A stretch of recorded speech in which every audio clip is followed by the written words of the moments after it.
பேரன்பு வந்த பெரியோர்களே, தாய்மார்களே, என் ரத்தத்தின் ரத்தமான உடன்பிறப்புகளே, உங்க அனைவருக்கும் வணக்கம். ஏதோ நல்லா இருக்கீங்களா? சாப்பிட்டீங்களா? ரொம்ப நல்லது. நான் எப்போதும் உங்களோடு தான் இருக்கின்றேன். உங்கள் இதயத்தில் தான் வாழ்ந்து வந்திருக்கின்றேன். என்னுடைய மனைவி ஜானகி அவர்கள் நமது மாபெரும் இயக்கமான அனைத்திந்திய அண்ணா திராவிட முன்னேற்ற கழகத்திற்கு மிக பெரிய பங்களிப்பை அளிப்பதார்கள் என்பதை உங்கள் அனைவருக்கும் தெரிந்ததே.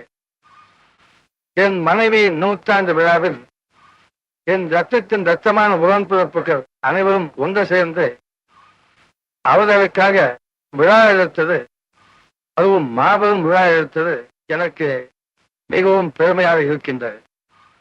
முக்கியமாக என்னுடைய அன்பு தம்பி எடப்பாடி பழனிசாமி அவர்கள் தன்னுடைய நேர்மையான பொது வாழ்வாரும் உழைப்பாரும் விசுவாசத்தாரும் இன்றைக்கு நம்முடைய கட்சியின் பொதுச் செயலாளராக சிறப்பாக பணியாற்றி கொண்டிருக்கிறார்கள் என்பதை நான் பார்க்கின்ற நேரத்திலே எனக்கு மற்றற்ற மகிழ்ச்சி. தைரியத்தோடும் வீரத்தோடும் பொன்மனச்சேரி ஜெயலலிதா அவர்கள் சிறப்பாக செயல்பட்டார்கள். அதேபோல் தம்பி பழனிசாமி அவர்களே, நீங்களும் சிறப்பாக செயல்படுகின்றீர்கள். கட்சிக்கு விசுவாசமான தொண்டர் பதை எப்போதும் உங்கள் குரலில் இருக்கும் என்பதை நான் உறுதியாக நம்புகின்றேன்.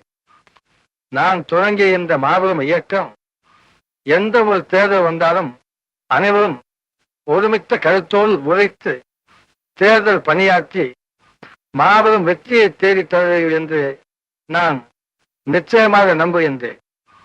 அனைவருக்கும் என்னுடைய அன்பான ஆசைகள். நாளை நமதே, இந்த நாடும் நமதே. வாழ்க அண்ணா. நன்றி, வணக்கம்.